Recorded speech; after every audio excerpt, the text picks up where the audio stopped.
Bonsoir madame, bonsoir mademoiselle, bonsoir monsieur. Nous sommes le 2 mai 1968, il est 20 h.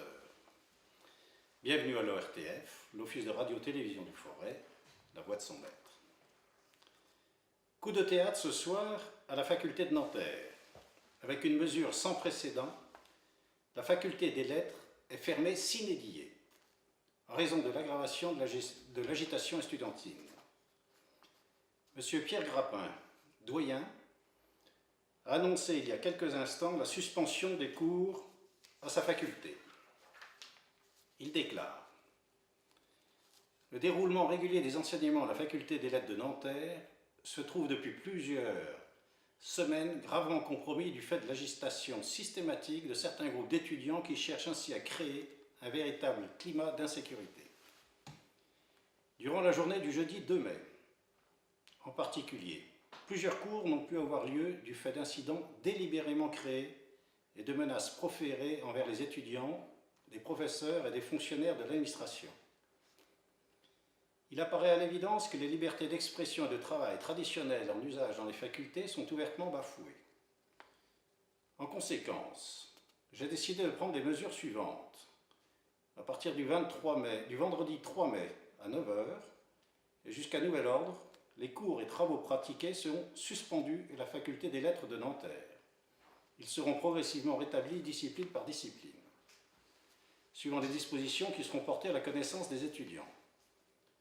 Seuls seront alors admis dans les locaux de la faculté les étudiants régulièrement inscrits dans les disciplines ou les cycles d'études intéressés.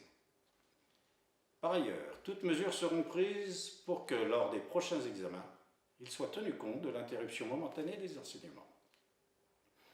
Il s'agit là de mesures exceptionnelles dont je mesure toute la gravité, mais que les excès de quelques-uns ont rendu nécessaires.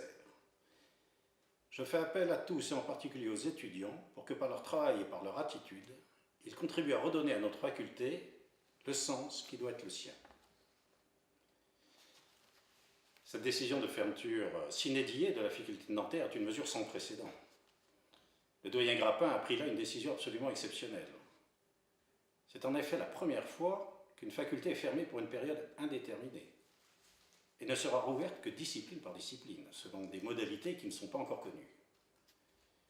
M. Grappin a pris cette décision à la suite d'une série d'incidents qui se sont succédés pendant toute l'année scolaire. Il y a d'abord eu, au mois de janvier, lors de l'inauguration de la piscine, l'altercation qui a opposé M. François Missoff, ministre de la Jeunesse et des Sports, à Daniel Cohn-Bendit, qui est devenu aujourd'hui l'un des responsables du mouvement du 22 mars, qui tire son nom de la date à laquelle il se livra à sa première action. C'est en effet le 22 mars dernier que les étudiants progressistes ont occupé les locaux administratifs de la faculté à la suite de l'arrestation par la police de 2 étudiants et de 5 lycéens accusés d'être impliqués dans l'attentat contre l'American Express.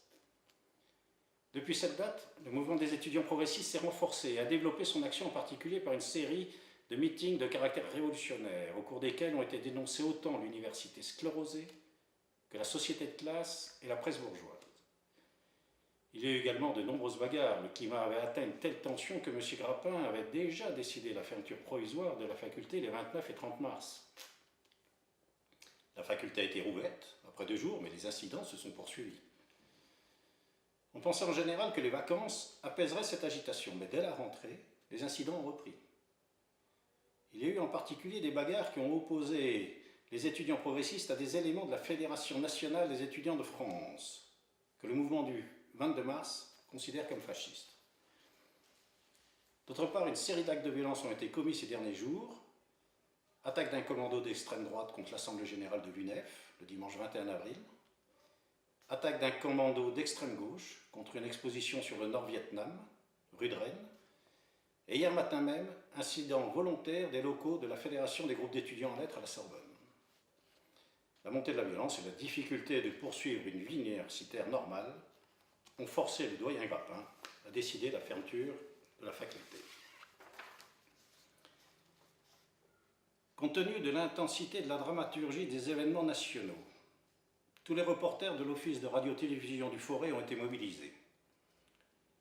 Nous remercions nos téléspectateurs fidèles pour l'écoute qu'ils auront demain des nouvelles locales présentées au journal de 13 heures.